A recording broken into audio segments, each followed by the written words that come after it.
So guys, कैसे हैं आप लोग। आज मैं फिर से एक्सप्लेन करने वाला हूँ जेजे के एपिसोड नंबर 5 पार्ट 2 एंड अगर आपने पहला पार्ट नहीं देखा है तो पहले जगह पहला पार्ट देख लीजिए, नहीं तो आपको स्टोरी अच्छे से समझ नहीं आएगी। तो फिर चलिए वीडियो को शुरू करते हैं बिना किसी देरी के। वही जो बड़े आदमी के साथ रहता है वो कहता है कि बॉस ने तुम्हें फाइट करने के लिए परमिशन दे दी है, तुम्हारा मुकाबला यहाँ के सबसे बेहतरीन खिलाड़ी से होगा, पर लड़ने के लिए तुम्हारे पीछे जो है वो जाएगा। तभी मैं अपने मन में सोच रहा होता है कि ये तो अच्छा है, यूजी मुझसे लड़ने में बेहतर है। तभी यूजी बोलता है कि ये रिस्की था फुशिगरो, तुम कुछ ज़्यादा ही लंबी फेंक रहे थे। मेगुमी कहता है कि ये पूरी तरह झूठ नहीं था, यहाँ पर कर्स यूज़र भी हिस्सा लेते हैं, इसका मतलब कि यहाँ अच्छा खासा पैसा है जिसकी हमें ज़रूरत है।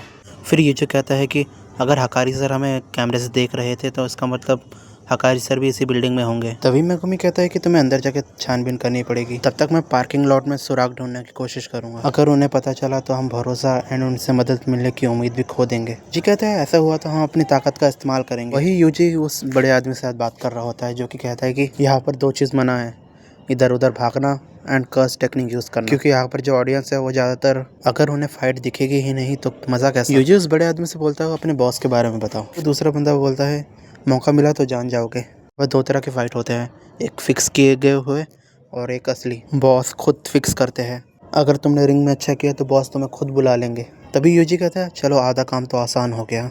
तभी वो बंदा एंड यूजी वहाँ पर पहुँच जाते हैं। तभी यूजी को अपना फाइटर दिखता है जो कि और कोई नहीं पांडा होता है। तभी यूजी अपने मन में कहता है भीड़ इकट्ठा करने के लिए इससे बढ़िया और क्या होगा। तभी हकारी उनको कैमरे में से देख रहा होता है और हकारी कहता है कि किस्मत का असली मज़ा उसे आजमाने में आता है। तभी यूजी और पांडा लड़ाई करते करते बात करते हैं कि पांडा कहता है हम एक दूसरे को जानते हैं इसलिए वो मेरे सामने नहीं आ रहा है। तभी हमें यूजी एंड पांडा का बहुत बढ़िया मुकाबला देखने के लिए मिलता है। यहाँ पर ये दोनों एक दूसरे से बात करते करते एक दूसरे को नकली में मार रहे होते। तभी पांडा यूजी से पूछता है क्या तुम्हें याद है ना हमें जुजुत्सु हाई वाली बात छुपानी है। तभी पांडा जानबूझ के हार जाता है। यूजी ड्रैगन बॉल को ट्रिब्यूट देते हुए गोकू का ये वाला पोस्ट करता है। तभी हकारी वहाँ खड़े एक गार्ड को फ़ोन करता है एंड कहता है मुझे पता है यूजी ही जीतेगा, तुम फाइट खत्म होने के बाद यूजी को मेरे ऑफिस में भेज देना। और वो गार्ड ये भी पूछता है कि दूसरे लड़के का क्या है जो इसके साथ आया था। हकारी कहता है कि उस पर नज़र रखो एंड किरारा को मैं उसके पास भेजूंगा। सीन शिफ्ट होता है दूसरी जगह पर जहाँ पर पांडा एंड मेगुमी बात कर रहे होते हैं।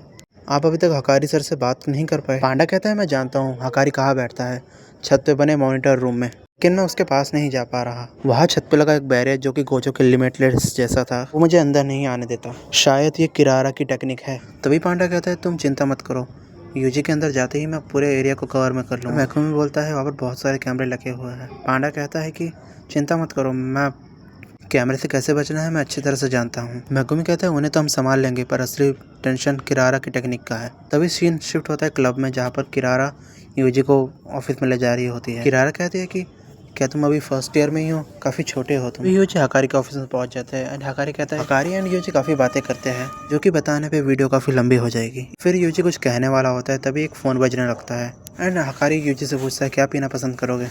कुछ भी चलेगा बस शराब नहीं चाहिए। हकारी कहता है क्या तुम्हें पता है कि गोजो सातोरू को भी नहीं चढ़ती। यूजी बोलता है ये गोजो सातोरू कौन है। तभी हकारी बोलता है पूरे जापान में ऐसा कोई बंदा नहीं जिसे गोजो सातोरू के बारे में पता ना हो, कहीं तुम्हें जुजुत्सु हाई ने तो नहीं भेजा। तभी हकारी यूजी पे अटैक करने लगता है एंड कहता है किरारा ने अपने फ़ोन से फ़ोन किया है, इसका मतलब यहाँ कुछ ना कुछ गड़बड़ है। ये एपिसोड यहीं पर ख़त्म हो जाता है।